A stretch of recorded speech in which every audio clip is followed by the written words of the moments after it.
Hi everyone, welcome to my channel. எல்லாரும் எப்படி இருக்கீங்க? நம்மளோட சேனல்ல இன்னைக்கு ஒரு சூப்பரான ரெசிபி பார்க்க போறோம். அதுவும் ட்ரெடிஷனலான ஒரு ரெசிபியும் கூட. ஆப்பம் தேங்காய் பால் எப்படி செய்யறது தான் பார்க்க போறோம். ஆப்பம்க்கு தேங்காய் பால் நல்லா இருக்கும், ப்ளஸ் கடலைக்கறி நல்லா இருக்கும், சிக்கன் மட்டன் குழம்பு சாம்பார் சட்னி எல்லாமே சூப்பரா இருக்கும்.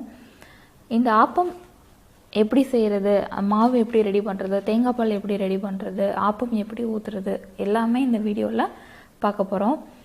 இந்த ஆப்பம்க்கு ஒவ்வொரு ஸ்டேட்டில் ஒவ்வொரு நேம் வச்சுருக்காங்க. அது என்னென்ன அந்த நேம்ஸ் உங்களுக்கு நான் சப்டைட்டிலில் கொடுத்துட்றேன். இந்த ரெசிபியை கண்டுபிடிச்சது அப்படின்னா ஒன்று தமிழ்நாட்டில் இல்லாட்டி ஸ்ரீலங்கா, ரெண்டில் ஏதோ ஒரு இடத்துல தான் இந்த ரெசிபியை கண்டுபிடிச்சிருக்காங்க அப்படின்னு சொல்கிறாங்க. இப்போது இந்த ரெசிபி எப்படி செய்யலான்னு பார்க்கலாம். 1 டம்ளர் பொன்னி அரிசி, 1 டம்ளர் பச்சை அரிசி, 1 டேபிள் ஸ்பூன் அளவு உளுந்து, 1 டீஸ்பூன் வெந்தயம். பச்சரிசி புழுங்கல் அரிசி ரெண்டுமே ஒரே அளவில் எடுத்துக்கோங்க. இப்போது இது நல்லா கழுவிட்டு தண்ணி ஊற்றி ஊற வச்சுருங்க. குறைஞ்சது 5 மணி நேரம் ஊறணும். இப்போது நம்மளோட அரிசி பருப்பு எல்லாம் நல்லா ஊறிடுச்சு. இப்போ இதை மிக்சியில் சேர்த்து அரைச்சிடலாம். நான் கம்மியான குவான்டிட்டிங்கிறதுனால மிக்சியில் அரைச்சிட்றேன். நிறையா சேர்த்து ஊற வைக்கிறப்ப கிரைண்டரில் அரைச்சா நல்லது. நல்லா மையாக அரைங்க. உப்பு சேர்த்து நல்லா மிக்ஸ் பண்ணி வச்சுருங்க. நான் ஃபஸ்ட்டு டே காலையில் அரைச்சி அடுத்த நாள் காலையில் தான் ஓப்பன் பண்ணேன். மாவை நல்லா புளிச்சிருச்சு. இப்போது மாவு நல்லா தின் பேட்டராக வேணும், நமக்கு நல்லா தண்ணியாக வேணும். நல்லா கொஞ்சமாக தண்ணி ஊற்றி மிக்ஸ் பண்ணிடலாம். இப்போ பார்த்திங்கன்னா இந்த கன்சிஸ்டன்சி வேணும் நமக்கு. நல்லா மையாக அரைச்சிருங்க, அதுதான் முக்கியம். அடுத்து நம்ம தேங்காய் பால் ரெடி பண்ணிடலாம். நான் தேங்காய் ஒரு 3/4 கப்பு, ப்ரௌன் சுகர், ஏலக்காய் ஒரு 5 எடுத்திருக்கேன். இப்போ மிக்சி ஜாரில் தேங்காயும் ஏலக்காயும் போட்டு கொஞ்சமாக தண்ணி ஊற்றிடுங்க. இப்போ அரைச்சி தேங்காய் பால் எடுத்துடலாம். இதே மாதிரி ஃபில்டர் பண்ணி மறுபடியும் மிக்சி ஜாரில் சேர்த்து அரைச்சி மறுபடியும் அதை ஃபில்டர் பண்ணி இதே மெத்தட் 3 தடவை பண்ணணும். 3 தடவை தேங்காய் பால் எடுத்தால் போதும். அப்போ தான் நல்லா திக்னஸ் இருக்கும். 3 தடவைக்கு மேலே எடுத்தீங்க அப்படின்னா தேங்காய் பாலோட திக்னஸ் ரொம்ப கம்மியாக இருக்கும், தண்ணியாக ஆயிரும். அதனால் 3 தடவை எடுத்தால் போதும்.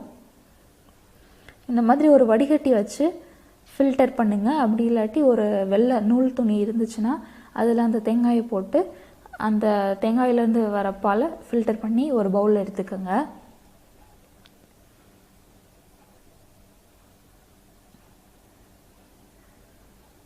இதே மாதிரி 3 தடவை நம்ம அரைச்சி தேங்காய் பால் எடுத்தால் போதும், அதுக்கு மேலே வேணாம்.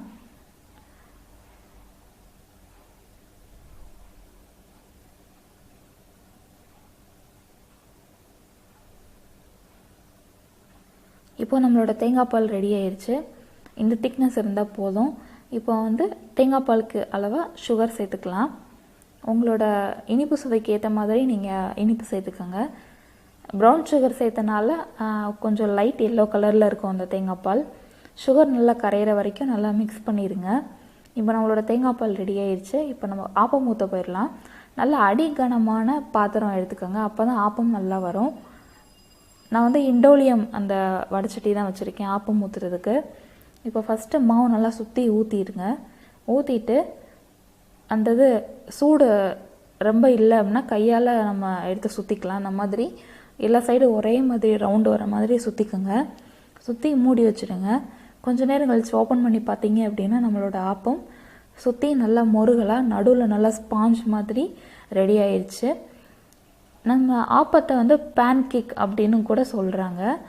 இது ரொம்ப ஒரு சூப்பரான ஒரு பிரேக்ஃபாஸ்ட், நல்லா இருக்கும் சாப்பிட்றதுக்கு. நடுவில் நல்லா ஸ்பாஞ்சாக சுற்றி நல்லா முருகலாக சூப்பராக நம்மளோட ஆப்பம் ரெடி ஆயிடுச்சு. இன்னொன்று ஊற்றி காட்டுறேன் பாருங்கள். சுற்றி நல்லா ஈவன் ரவுண்டாக வர மாதிரி நம்ம சுற்றி விடணும். நம்மளோட ஆப்பம் ரெடி ஆயிடுச்சு. கூடவே அதுக்கு தேங்காய் பாலும் நம்ம ரெடி பண்ணிட்டோம்.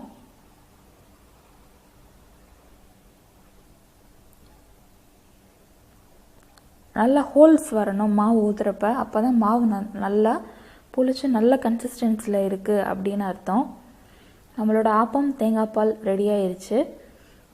ப்ளஸ் உங்களுக்கு ஒரு முக்கியமான ஒரு டிப் என்ன அப்படின்னா, இது கூட வேக வச்ச சாதம் 1 கப் சேர்த்து அரைங்க. மாவு அரைக்கிறப்ப அரைச்சிங்க அப்படின்னா மாவு நல்லா ஆப்பம் ஊற்றுறப்ப நல்லா வரும் அப்படின்னு நிறைய டிப் நான் கேள்விப்பட்டிருக்கேன். இந்த டிப்லாம் நான் கேள்விப்பட்டிருக்கேன்.